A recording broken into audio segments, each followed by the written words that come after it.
लंका का स्वर्ण सपना देखने का समय समाप्त हुआ। मार डालो इन सबको।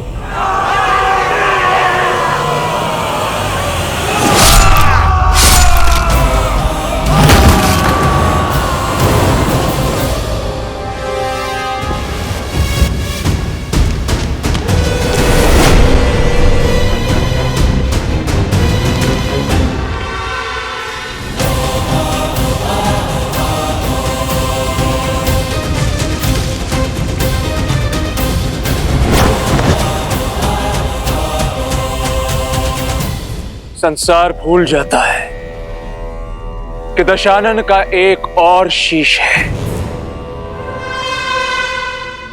मैं मेघनाथ इस संसार में जब भी कोई मेरे पिताश्री के विरुद्ध खड़ा होगा, सबसे पहले मुझे अपने सामने पाएगा। मेघनाथ, मैं तुम्हारा संबंधी हूं। इसमें कोई संशय नहीं है कि संबंधी होने के नाते आप आदर के पात्र थे, किंतु जिस क्षण आपने मेरे पिताश्री को ललकारा, उन पर प्रहार करने का दुस्साहस किया, उसी क्षण आप केवल और केवल मेरे शत्रु बन गए। और ये इंद्रजीत कभी अपने शत्रुओं पर दया नहीं करता।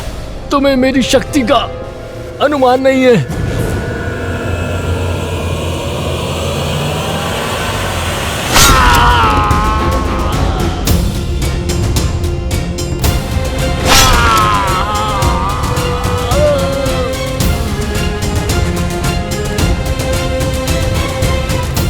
शक्ति का अनुमान भी है, और तुम्हें किस तरह अपने पिताश्री के चरणों में लाना है उसका ज्ञान भी है।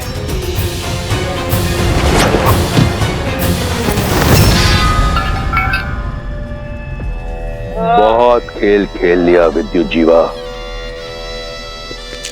अब इस खेल को समाप्त करने का समय आ गया है।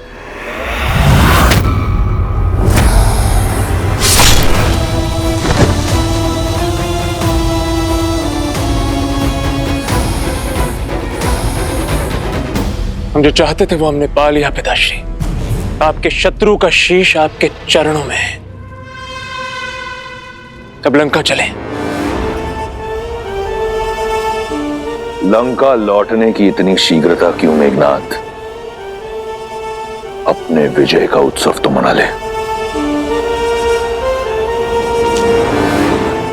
जिस लंका की आन के लिए यह प्रयास किया, उसके लिए नागलोक से कुछ उपहार तो एकत्रित कर लें। सैनिकों, नागलोक पर छा जाओ, कोना कोना छानो, नागमणि, आभूषण, जो भी मूल्यवान वस्तु मिले छीन लो, लूट लो।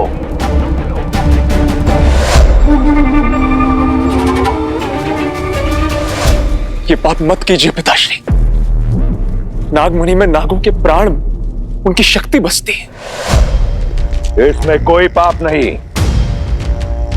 लंका की सुरक्षा, लंका की समृद्धि मेरा धर्म है, और अगर उसके लिए कुछ नागों का बलिदान होता है तो इसमें कुछ अनुचित नहीं।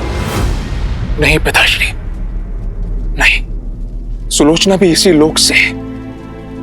इस नाते नाग हमारे संबंधी हुए और हम उनके अतिथि हैं। ये नागलोक में लूटपाट करना अतिथि धर्म के विरुद्ध है पिताश्री। अपने ससुराल से जमाई का भेंट लेना किसी मर्यादा के विरुद्ध नहीं। समझने का प्रयास कीजिए। मैंने तुम्हें यहां अपनी इच्छा की पूर्ति के लिए बुलाया, तुम्हें मुझसे प्रश्न करने की अनुमति नहीं। जैसा कहता हूं वैसा करो, जाओ। जो आज्ञा पिताश्री।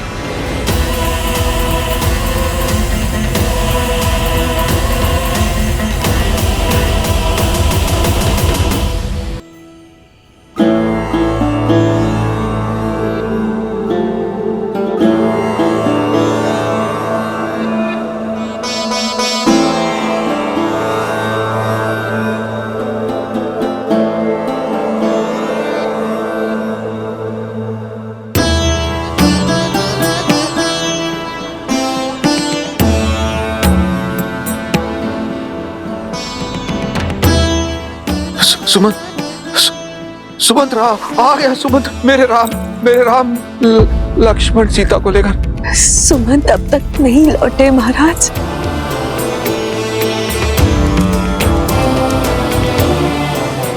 अर्थात अभी तक नहीं लौटे तो वो राम और सीता को लेकर ही आएंगे वापस। हाँ महाराज। मेरे राम पिताश्री,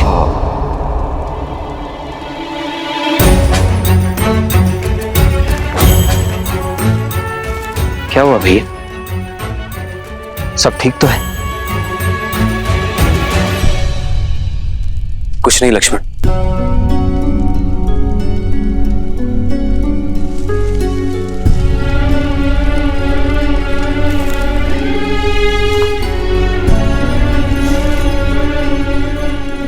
भाई को कुछ नहीं बताया कि उसे चिंता होगी, पर बाहर से तो अपनी मन की पीड़ा बांट सकते हैं ना आर्य।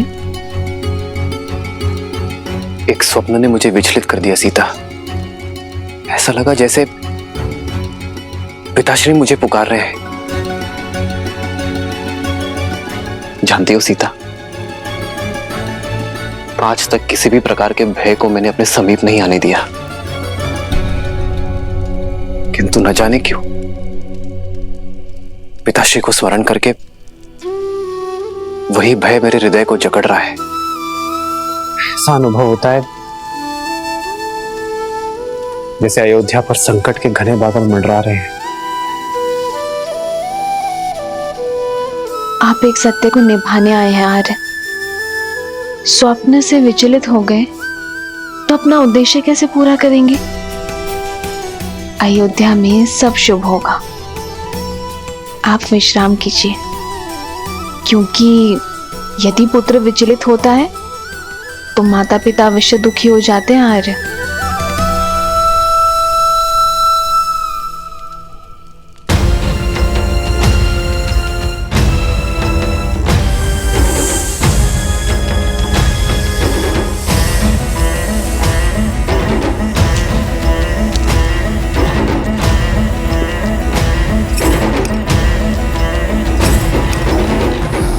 उत्तम, अति उत्तम। इसे लंका ले जाने की तैयारी करो। जो आज्ञा पिताश्री। तुम्हारे पिता की आज्ञा ही तुम्हारे नाश का कारण होगी।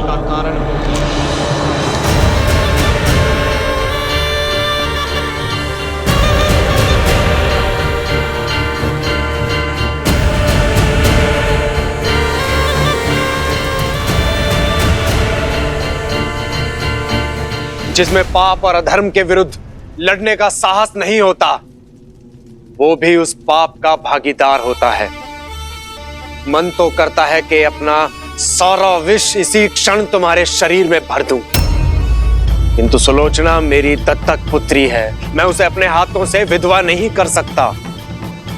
इसलिए मैं नागराज वासुकी तुम्हें यह श्राप देता हूं कि जिस प्रकार तुम्हारे पिता के आदेश से मेरे लोग मर रहे हैं, वैसे ही एक दिन तुम भी अपने पिता के आदेश से ही मृत्यु को प्राप्त होगे। तुम्हारा ही पिता तुम्हारी मृत्यु का कारण बनेगा। वासुकी, मेरे समक्ष मेरे पुत्र को श्राप देने का दुस्साहस गजानन हूं मैं। काल भी मेरा दास है। इन्हें जाने दीजिए पिताश्री, हम पहले ही बहुत पाप कर चुके हैं।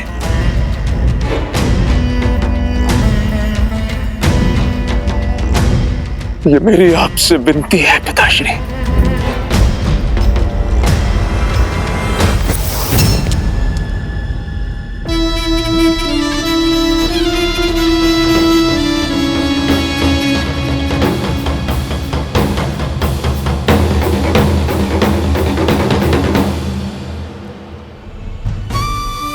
चल किया है हमारे राम ने हमारे साथ में।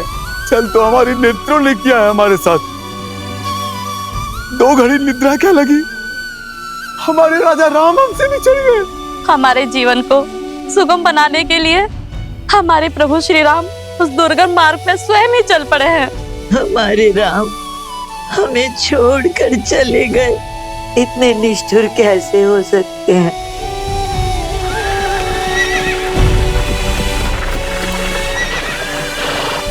ये तो अमात्य सुमंत आते हुए प्रतीत हो रहे हैं।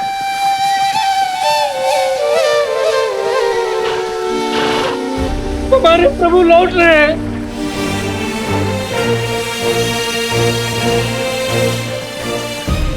रथ तो रिक्त,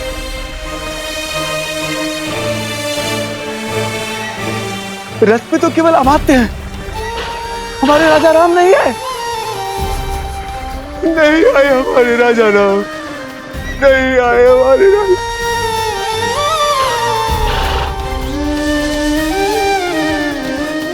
आओ आओ कैकई, आओ। मंत्रा, हाँ? तुम मुझे रात्रि के इस पहर यहाँ क्यों लाई हो? उस सत्य का आभास कराने जो अब तक मेरा स्वप्न था। तुम्हारे निर्णय का परिणाम तुम्हें दिखाने। वो देखो, अवध का राज सिंहासन, जिस पर बैठने की कामना कभी इंद्र भी करते होंगे। कैकई, जरा सोचो, जब हमारा भरत उस सिंहासन पर बैठेगा तो क्या होगा? कितनी प्रसन्न होंगी तुम, कितना गर्व होगा तुम्हें। कैकई, तुम अपने कक्ष में अकेली बैठी कुर्सी रहती हो, ग्लानि में डूबी रहती हो, राम को वन भेजने के निर्णय पर संदेह करती हो। नहीं कैकई, नहीं, तुमने जो किया बिल्कुल सही किया, और भरत को अवध का नरेश बनाने में जो हो सकता है करो। अपने स्वप्न को संजोवो कैकई, अपने स्वप्न को संजोवो।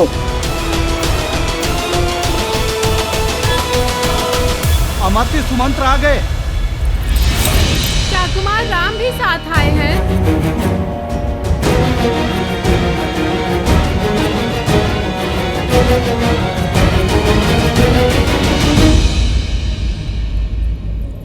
अरे चल।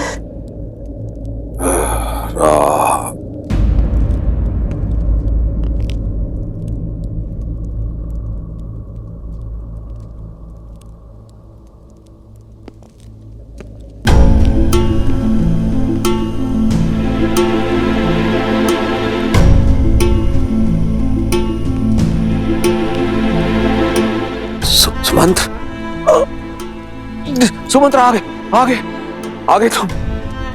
मेरे राम को लेकर आए हो ना? हाँ। लक्ष्मण सीता कहाँ है वो? हाँ, आए ना वो साथ में? हाँ।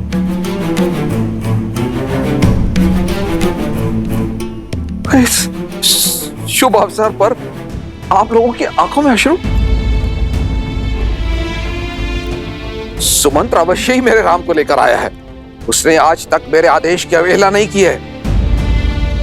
प्रतीत होता है राम सन्यासी वेश से बाहर आने में समय ले रहा। अब सुमंत, एक काम करो, राम से कहो कि युवराज के रूप में सज होकर आए और साथ में लक्ष्मण और सीता को भी लेके आए। मैं उनसे मिलने को आतुर हूं। जाओ जाओ जाओ, लेकर आओ उन्हें। खड़े क्यों हो? सुमंत्र, जाओ ना, उनको लेकर क्यों नहीं आ रहे हो तुम? सुमंत्र, वो आए हैं ना सुमंत्र?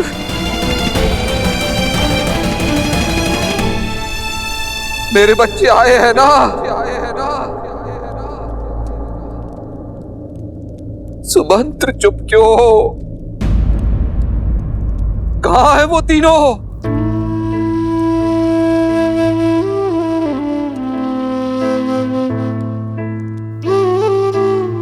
क्षमा महाराज,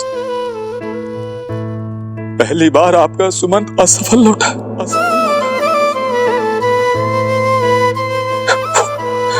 वो नहीं आए।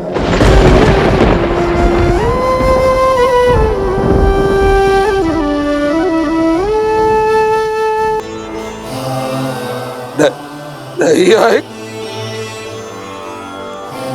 नहीं आए का क्या तात्पर्य है सुमंत्र? क्यों नहीं आए? क्यों लौटे हो सुमंत्र? किस अधिकार से लौटे हो? मेरी एक इच्छा पूरी नहीं कर पाए, मेरी कुलवधू, मेरी पुत्री सीता को भी नहीं ला सके। मैंने हर संभव प्रयास किया महाराज, किंतु वो नहीं माने। यही बात है, देख लेना, मेरा राम मेरी बात मानेगा। मुझे ले चलो, मैं जाऊंगा, मैं लेकर आऊंगा अपने राम को, मुझे ले चलो। मैं मनाऊंगा अपने राम को, मैं लेकर आऊंगा वापस उसे। भूल मेरी ही है कि मैंने सुमंत्र को राम को लाने के लिए भेजा, और मैं स्वयं जाऊंगा और राम को लेकर ही लौटूंगा। चलो सुमंत्र। आपके पुत्र हैं वो महाराज, रघुकुल के गौरव, रघुकुल के गौरव, रघुकुल के गौरव नहीं लौटेंगे, नहीं लौटेंगे।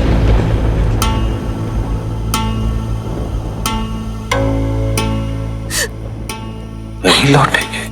उनके गंगा पार करने के पश्चात मैं वहीं तट पर उनके लौटने की प्रतीक्षा कर रहा था।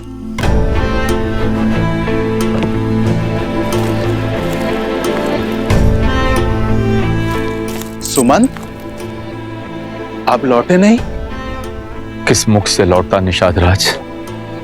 अपने महाराज को निराश किया है मैंने, उनके राम को उन्हें नहीं सौंप पाया। उनकी अंतिम आशा था मैं। लौटना तो मैं भी नहीं चाहता था, किंतु श्री राम ने समझाया कि हमें अपना कर्म पथ, अपनी यात्रा स्वयं पूरी करनी होती है। आप लौटिए और महाराज दशरथ से वही कहिए जो श्री राम ने मुझसे कहा। हाँ, क्या कहा मेरे राम ने? बोलो ना, क्या कहा राम ने? उन्होंने कहा कि कई बार आशा टूटनी आवश्यक होती है निषाद राज, एक बड़ी आशा के लिए, और बीज का फूटना होता है।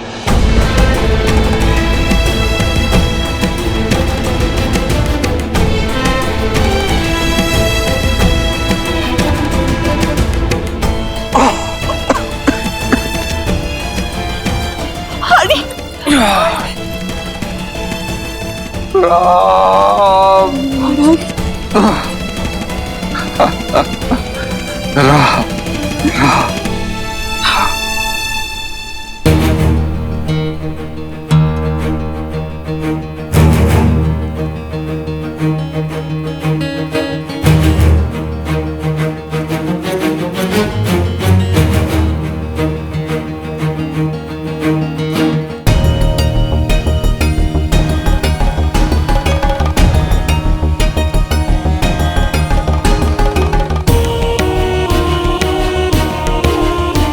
कौशल्या,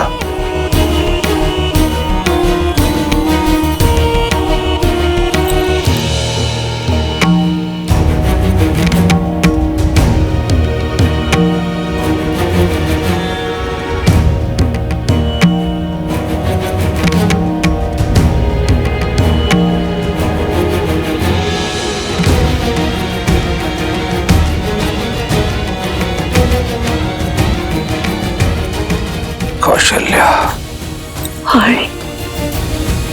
मेरा अंतिम समय आ गया, समय आ गया।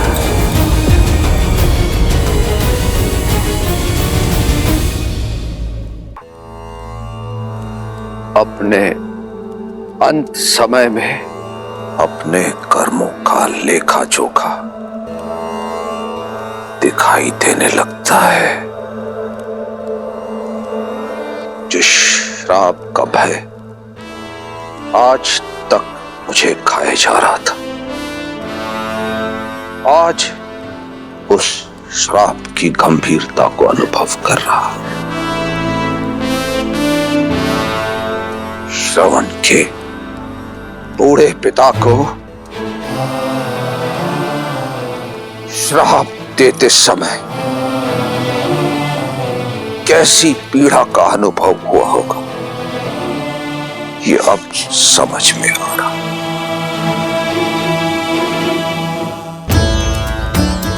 दृष्टिहीन माता पिता से उनके पुत्र को छीना है मैंने, और आज न मेरे पास दृष्टि है और ना ही मेरे पुत्र।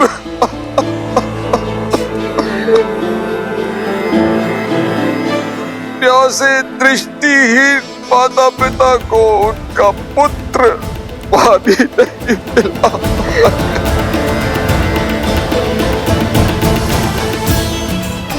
मेरे चार पुत्र हैं, किंतु कोई भी मेरे समीप नहीं है जो मुझे गंगा जल पिला पाए।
जियन मरण फलु दशरथ पावा, अंड अनेक अमल जसु छावा।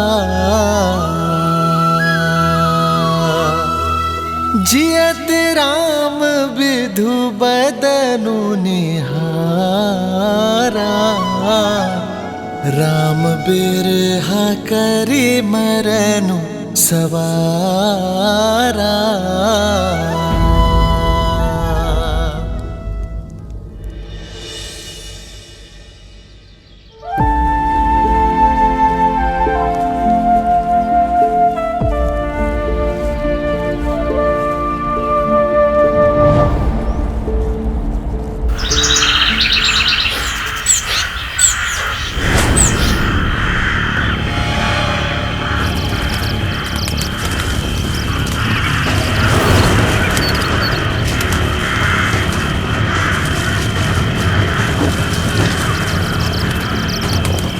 सावधान हो जाइए भैया, पंछियों का यह विचलित स्वर संकेत है कि अवश्य कोई अनिष्ट निकट है हमारे।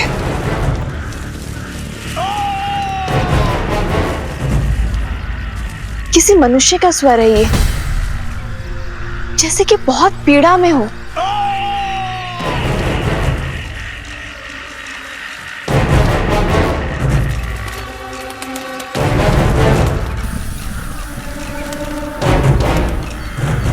लक्ष्मण,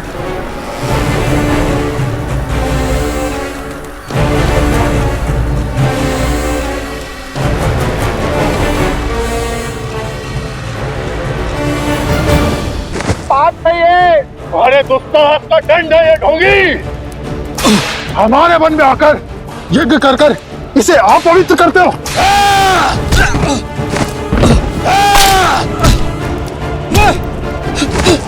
अब इस यज्ञ की अग्नि में जीवित जलोगे तुम।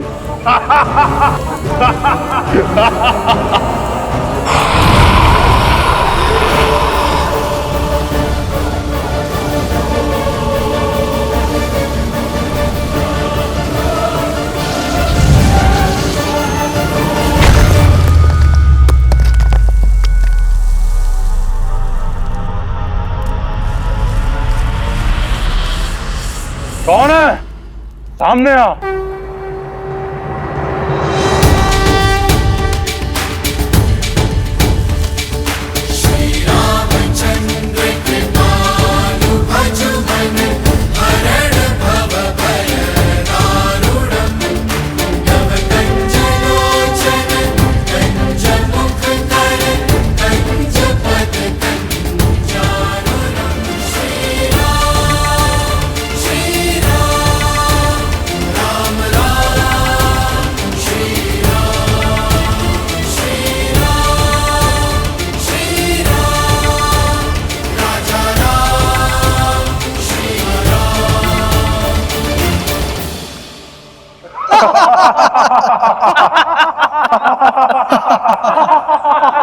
ओ, ये तो वनवासी बालक है। देखो, साथ में एक कोमल बालक और तरुणी भी है।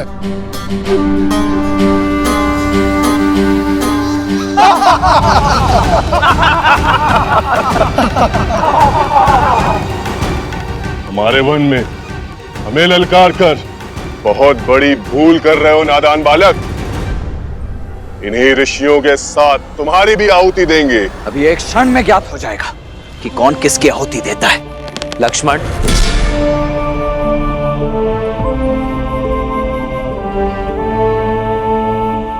ये प्रहार केवल सावधान करने के लिए है। हिंसा या रक्तपात से कोई लाभ नहीं। मेरा सुझाव है इन संतों को मुक्त कर दो और जाओ यहां से। गंध, सुझाव में चेतावनी की गंध।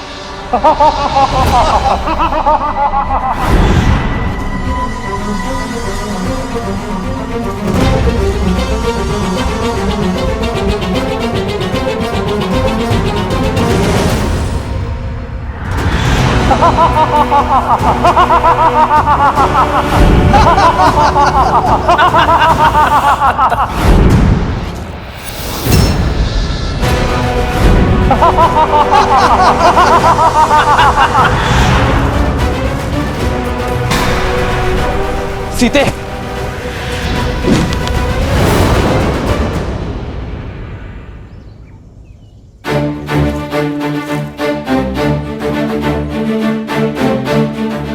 लक्ष्मण, भैया, भाभी, जाओ सीता।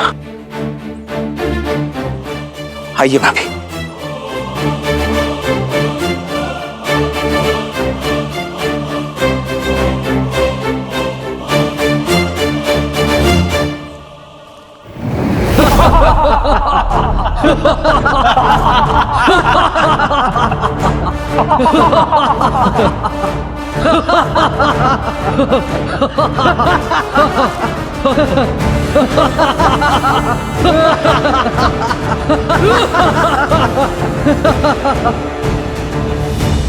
संदेश उचित था मेरा। कदाचित भाषा समझनी है, भाषा बदलनी होगी।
ये राक्षस तो माया युद्ध में प्रशिक्षित है। यदि हम इन्हें देख ही नहीं पाएंगे तो इन पर बाण चलाएंगे कैसे? इन्हें देखकर बाण चलाना ही हमारी भूल है लक्ष्मण। केवल नेत्रों से नहीं, सभी इंद्रियों की सहायता लेनी होगी हमें। समझ गया भैया, शब्द भेदी बाण।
हमें इन मायावी राक्षसों के आतंक से मुक्त करने के लिए बहुत बहुत धन्यवाद।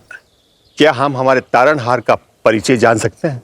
ऋषिवर, मैं अयोध्यापति दशरथ नंदन राम। राम, वही राम जिन्होंने ताड़का और अहिल्या का उद्धार किया, शिव धनुष भंग किया? जी हाँ ऋषिवर, वही दशरथ नंदन श्री राम। आज सारे तपों का फल मिल गया। यदि कोई आपत्ति ना हो, इस चित्रकूट वन में रुककर हम ऋषियों का भी उद्धार करें। हमें इन दुष्ट राक्षसों के प्रकोप से बचाए प्रभु। संतों की सेवा मेरी नियति है, आपत्ति नहीं। हम यहीं रुकेंगे ऋषिवर।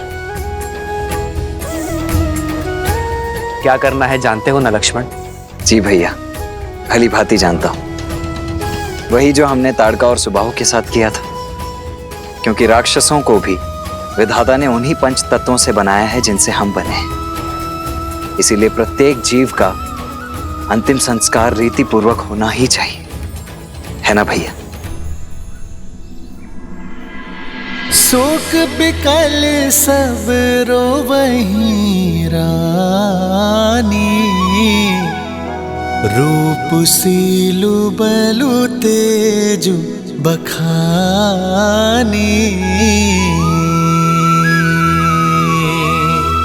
करहि बिलाप अनेक प्रकारा,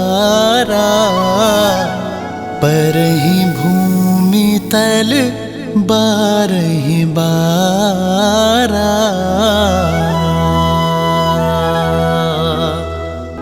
बिल पहि बिकल दासरु दासी, घर घर रुदनु बरहि पुरबासी।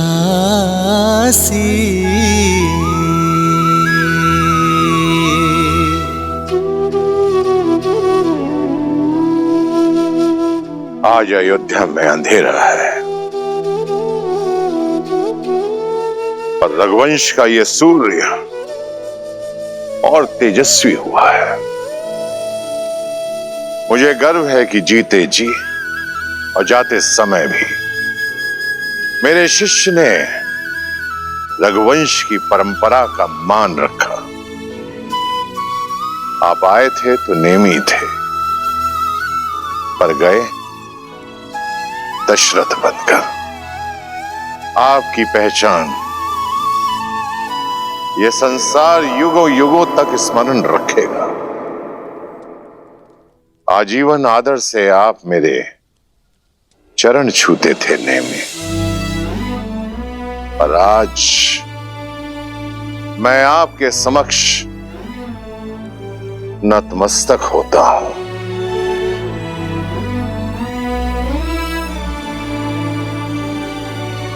जिन्हें परम धाम जाना था वो तो चले गए आचार्य, और जो यहां है उन्हें सांसारिक नीतियों का तो पालन करना होगा।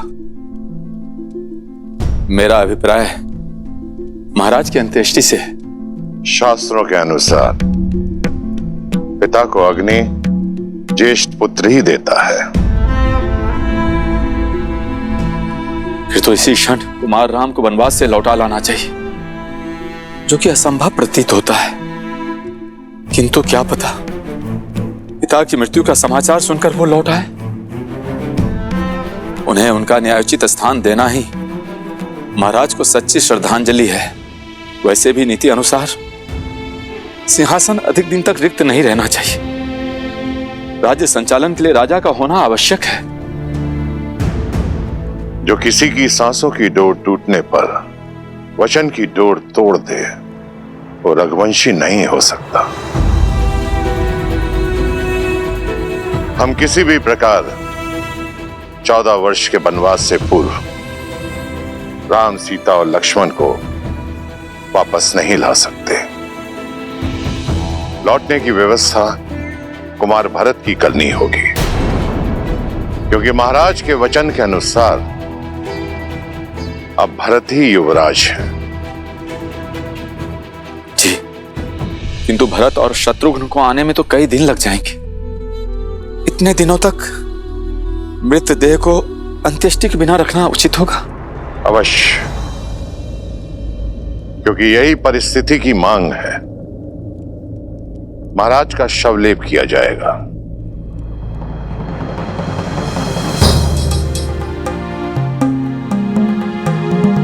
सैनिक, अयोध्या के सबसे तीव्र अश्रु लेकर कैकेयी पहुंचो और भरत और शत्रुघ्न को यह संदेशा दो कि मैंने एक विशेष उद्देश्य के लिए उन्हें तुरंत अयोध्या बुलाया है। महाराज अश्वपति और कुंवर युद्ध जीत के लिए अयोध्या से उपहार लेकर जाइएगा।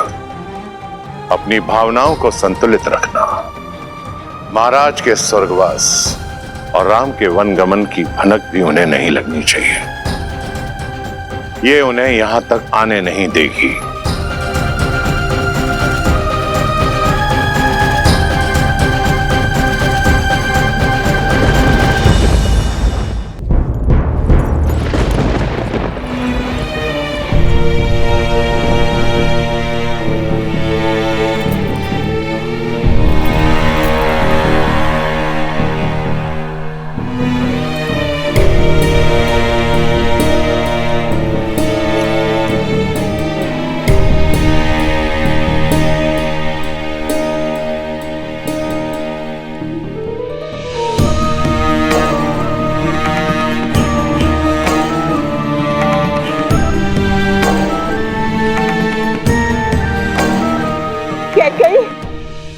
सुना तुमने?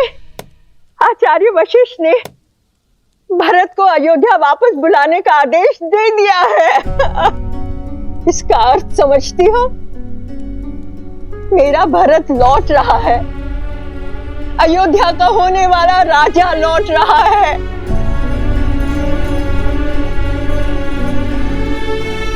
किंतु ये सुनकर चिंता क्यों? चिंता उन प्रश्नों की है जो भरत के साथ आएंगे। कैसे मिलूंगी मैं उससे? क्या कहूंगी मैं उससे? कैसे समझाऊंगी मैं अपने भरत को?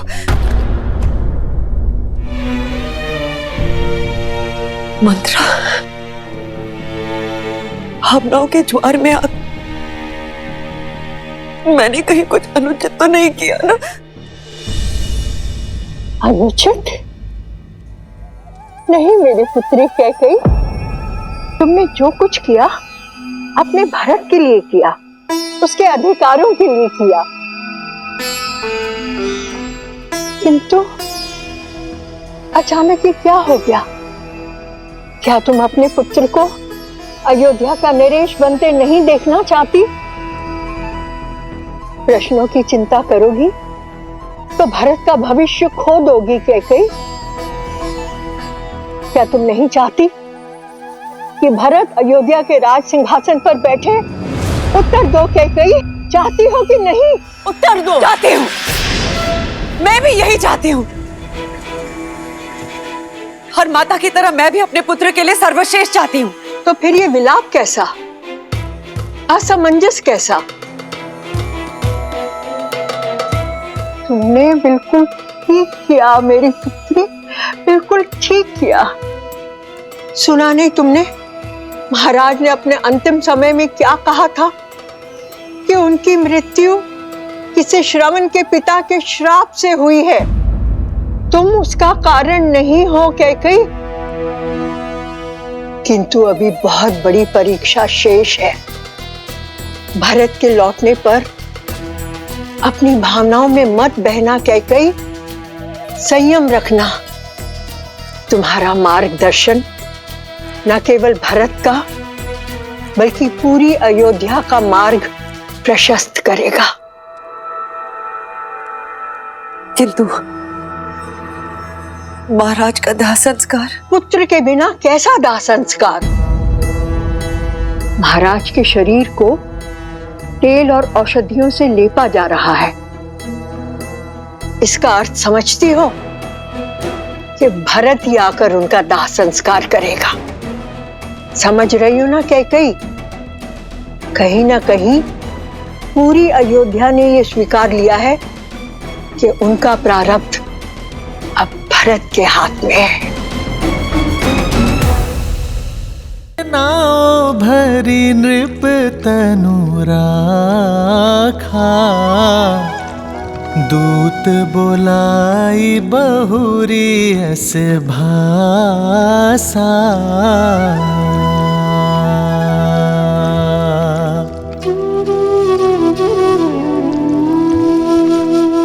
ठीक प्रकार से औषधि युक्त तेल में पूरा शरीर समा जाना चाहिए।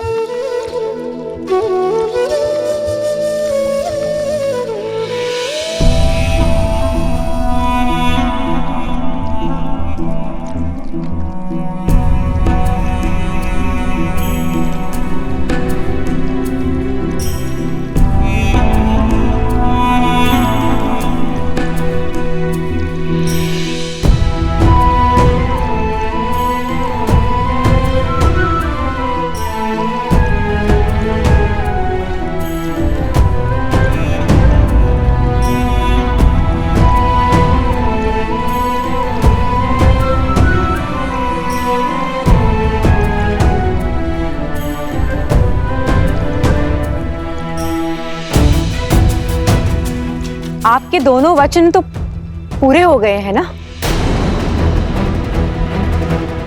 तो अब यहाँ पे क्या लेने आई हो? क्या अपनी लज्जा भी अपने पुत्र के साथ मायके भेज दी है? शांत हो जाओ सुमित्रा, शांत हो जाओ। क्षमा कीजिएगा दीदी, किंतु अयोध्या के प्रारंभ में ये पीड़ा नियति ने नहीं, कैकेयी दीदी की कूटनीति ने लिख दी है।